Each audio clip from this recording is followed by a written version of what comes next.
जितने आस्था चैनल पर कथा सुन रहे हो, जितने फेसबुक और यूट्यूब पर सुन रहे हो, और जितने इस छत्तीसगढ़ की पावन धरा पर बैठकर सुन रहे हो, बहुत सावधानी से सुनना।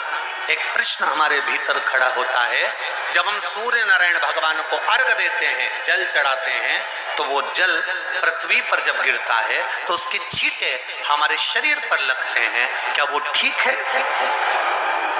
क्या वो श्रेष्ठ है? तो शिव महापुराण की कथा कहती है, जब हम सूर्य को अर्घ देते हैं, सूर्य को जल चढ़ाते हैं, वो पानी जब पृथ्वी पर गिरता है, उसके छींटे हमारे शरीर पर लगते हैं, तो वो श्रेष्ठता का भाव निर्मित करते हैं, वो गलत नहीं हो सकता। कारण अब वो भी समझ लीजिए।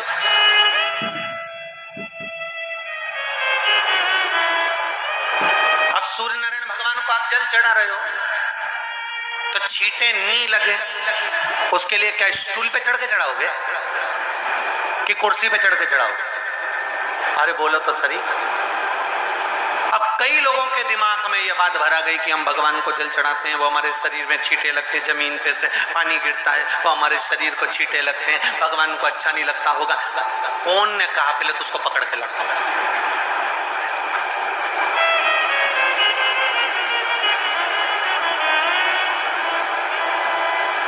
क्योंकि मेरे राम जी महाराज, मेरे भगवान कृष्ण, बड़े बड़े संत, साधु, सन्यासी, तपस्वी, साधक, उपासक जितने भी हुए, जिन्होंने सूर्य की आराधना करी, इन्होंने टेबल पे चढ़कर या कुर्सी पे चढ़कर जल नहीं चढ़ाया, इन्होंने पृथ्वी पर खड़े होकर ही, क्योंकि पृथ्वी तत्व के देव हैं शिव। जब हम मृत्यु लोक पर खड़े होकर, पृथ्वी पर खड़े होकर भगवान शंकर का भाग पृथ्वी तत्व को धारण कर कर जल को हाथ में लेकर जब समर्पित करते हैं, और जो जल नीचे गिरता है वो शरीर पर अगर लगता है तो हमको उसका आशीर्वाद ही प्राप्त होता है, दोष नहीं लगता। पर लोगों ने इसको विपरीत कर दिया। कि कौन ने विपरीत करा? कई लोगों ने इसको विपरीत कर दिया। कौन ने विपरीत करा? तो जो दूसरे धर्म के लोग होते हैं, जिनको हिंदू धर्म से नफरत होती है और जो हिंदू धर्म की पूजन, सेवा, अर्चना को समाप्त करना चाहते हैं, वो धीरे धीरे धीरे धीरे कहने लगे कि सूर्य को जल चढ़ाओगे तो शरीर में लगेगा, शरीर में लगेगा तो दोष लगेगा। इसको कह कहकर घर घर में सूर्य को जल चढ़ाना लोगों ने बंद कर दिया कि आप जल चढ़ाएंगे तो दोष लगेगा, शरीर पे छींटा लगेगा, शरीर को ऐसा लगेगा। ये दोष नहीं। कितनी सुंदर बात है महाराज। सूर्य नारायण भगवान को जब जल चढ़ाया जाता है, हाथ सिर से 8 इंच की दूरी पर होना चाहिए। जम के बोलिए, सिर से कितना ऊंचा होना चाहिए? 8 इंच ऊपर अपना हाथ होना चाहिए मस्तक से सूर्य को जल चढ़ाते समय। और ना चांदी का, ना स्टील का, ना लोहे का, ना प्लास्टिक का, ना कांच का, ना सोने का कोई बर्तन, ना कांसे का, ना एल्युमिनियम का, ना पीतल का, केवल एक पात्र होना चाहिए, वो है तांबे का। काय का पात्र होना चाहिए? तांबे का पात्र। और सूर्य नारायण भगवान को जब 8 इंच ऊपर तुम्हारा हस्त है, और जब हम सूर्य को जल चढ़ा रहे हैं, कैसे जल चढ़ाना है वो भी समझ लीजिए। अगर कोई कैंसर का मरीज है, जिसके चेस्ट में कैंसर आ गया हो, लेफ्ट में, राइट में कहीं पर कैंसर आ गया हो, या कोई गठान आ गई हो, तो महाराज आप जल चढ़ाते समय उस जल की धार को सूर्य भगवान को जब चढ़ा रहे हो, तो धार आपकी गठान की ओर जाना चाहिए, जिससे सूर्य की किरण उस जल में से आपके उस स्थान पर पड़े, उस जगह पर पड़े जहां पर गठान है। महाराज आप लगातार जल तो चढ़ाना चालू करो, अच्छे अच्छे डॉक्टर फेल हो जाएंगे और कह देंगे गठान ठीक हो गया। आपका लीवर और किडनी गड़बड़ कर रहा है, आप प्रतिदिन, आपका स्वास्थ्य गड़बड़ रहता है, आप प्रतिदिन ये ज्योतिष शास्त्र के अंतर्गत, रत्न शास्त्र के अंतर्गत ये रत्न शास्त्र, ज्योतिष शास्त्र, रंग शास्त्र जो हमारे यहाँ है, रंगों के हिसाब से ये जितने रत्न होते हैं, माणिक हुआ, सोना, मोती हुआ, नीलम हुआ, मूंगा हुआ, पुखराज हुआ, ये क्यों कहते हैं ये पीला है, ये सफेद है, ये नीला है, ये लाल है, इसको शरीर में क्यों पहनाते हैं? उसका कारण होता है कि जब शरीर में पहनते हैं सूर्य की किरण उसमें पड़ती है, हमारे शरीर पर वो कलर का इफेक्ट पड़ता है, उस कलर को शरीर पर लगता है, और शरीर पर लगता है तो हमारा शरीर धीरे धीरे, हमारी जो इंद्रियां हैं वो सही होने लगती है, काम सही होने लगता है। तो आप कहते हो ना सब, मैं कौन सा नक पहनूं, मैं कौन सा मोती पहनूं, मैं कौन सा पुखराज पहनूं, मैं कौन सा नीलम पहनूं, वो ज्योतिष शास्त्र के अंतर्गत, रत्न शास्त्र के अंतर्गत जितने रत्न हम पहनते हैं ये केवल उस किरण के लिए ही तो पहनते हैं कि जो सूर्य की किरण मिले, उस किरण का प्रभाव हमारे शरीर पर पड़े। तो इन सबसे अच्छा है कि सुबह शंकर भगवान का नाम लो, तांबा का लोटा में जल भरो, 8 इंच ऊपर सिर से हाथ होना चाहिए, और सूर्य नारायण भगवान का दर्शन साधारण नहीं, जो जल तुम चढ़ा रहे हो वो जल की जो धार आ रही है उसमें सूर्य का दर्शन होना चाहिए, तो कैंसर की बीमारी कभी नहीं हो सकती। लीवर, किडनी, हार्ट, आपके हार्ट में अगर तकलीफ है, डॉक्टर ने कह दिया कि इसमें नस चोक है, आपको कहीं ना कहीं छल्ला डलेगा, आपको कह दिया इसमें कुछ ना कुछ प्रॉब्लम आ रही है, आप सूर्य को अर्घ देना चालू कर दो, सूर्य को जल चढ़ाना चालू कर दीजिए। आप सूर्य को जल चढ़ाओ, वो जल की जो तरंग आ रही है, वो जल जो निकल कर जा रहा है, उसकी जो किरण आपके हृदय पर, आपकी छाती पर पड़ रही है, नाड़ियों में पड़ रही है, नसों में पड़ रही है, उसका बल देखो तो सही। 1 महीना लगातार चढ़ाओ तो 15 दिन 20 दिन कर तो देखो।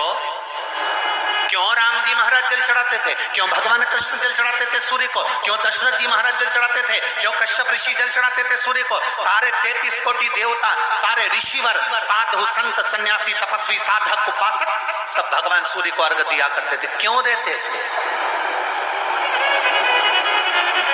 किस लिए?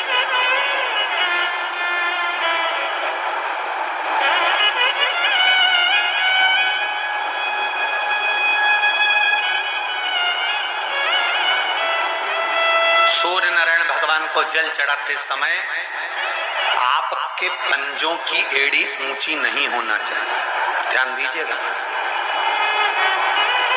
आपका पंजा पांव का पूरा की पूरा जमा होना चाहिए भूमि पर।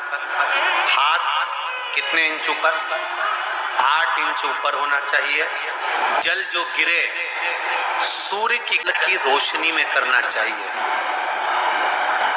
क्या होगा उससे? जिस बच्चे को आंख में चश्मा लगा हो, मोटे से मोटा चश्मा लगा हो, छूट नहीं रहा हो, तो थोड़े दिन उसको सूर्य का अर्घ चढ़वाना चालू कर दो और जल में से सूर्य का दर्शन कराना चालू कर दो। सूर्य का दर्शन जल में से 2 महीना 2.5 महीना बहुत है, आंख की रोशनी बढ़ जाएगी, चश्मा हट जाएगा। आप कर देखिए। अब एक प्रश्न और खड़ा होता सूर्य को अर्घ देने। गुरुजी पंचदेव पंचायत में सूर्य नारायण भगवान शंकर की पंचायत में हैं। सूर्य नारायण को हम फ्लैट में रहते हैं, हम फ्लैट के अंदर रहते हैं, तो हम फ्लैट में रहते हैं, हमारे यहाँ अगर छज्जा नहीं है, हमारे यहाँ जगह नहीं है, तो हम सूर्य को अर्घ कैसे दें? तो महाराज खिड़की तो होगी, अगर घर में फ्लैट में पानी ढुलेगा और आप लोग नहीं समेट सकते तो एक बाल्टी रख लो, एक पात्र रख लो, पर सूर्य नारायण भगवान को अर्घ देकर रोशनी शरीर पर पड़ना चाहिए। जिंदगी में कभी कोई बड़ी बीमारी नहीं आ सकती। कितने लोग देते हैं सूर्य को अर्घ? जरा हाथ उठाओ। बहुत बढ़िया, बहुत जोरदार। पुरुष लोग भी देते हैं ना, चाहे बच्चे से बच्चा, बच्चों के हाथ में भी 1 लोटा पानी पकड़ा। घर में छोटे बच्चे हो ना, उनको तांबे का लोटा दो, पानी दो, जा बाहर खड़े हो जा, 1 लोटा पानी चढ़ा के। पहले दिन आप स्वयं बच्चे के साथ बाहर खड़ी हो, ओटले पर, घर के बाहर खड़ी हो, छत पे खड़ी हो या घर के बाहर खड़ी हो, और बच्चे से कह लो चढ़ाओ बेटा, देखो ऐसा हाथ 8 इंच ऊपर करिए, तांबे का लोटा लेकर पानी धीरे धीरे डोलना है, जैसे वो स्लो मोशन के सीन नहीं होते नाटक में, ये एकदम धीरे धीरे, बस नहीं तो मालूम पड़े छोरा छोरी एक साथ उंडेल के नहीं। जल चढ़ाते समय उस पानी में से सूर्य की किरण पड़ना चाहिए, सूर्य की। एक बात और कहना चाहूंगा, अगर आप लोग स्वीकार करेंगे तो, अगर कहीं आपको लगता हो कि बच्चा पढ़ने में कमजोर है, विद्या में कमजोर है, रिजल्ट अच्छा नहीं आ रहा, पढ़ने में कमजोर है, वो पढ़े अपनी जगह पढ़े, वो कार्य करे अपनी जगह करे, मेहनत करे अपनी जगह करे। बच्चों को कह दो कि कुछ समय के लिए सूर्य को अर्घ देना चालू कर। सूर्य की किरण जहां पर ब्राह्मण या हिंदू धर्म का व्यक्ति मस्तक पर तिलक लगाता है, भुकुटियों के बीच में उस सूर्य की किरण इस भुकुटी के बीच पड़ना चाहिए, परंतु पानी कम से कम ना करते हुए स्लो मोशन में धीरे धीरे गिरना चाहिए, एकदम धीरे धीरे। तो यहाँ एक रेखा सूर्य की किरण से पड़ती है। चंद्रदेव का लड़का था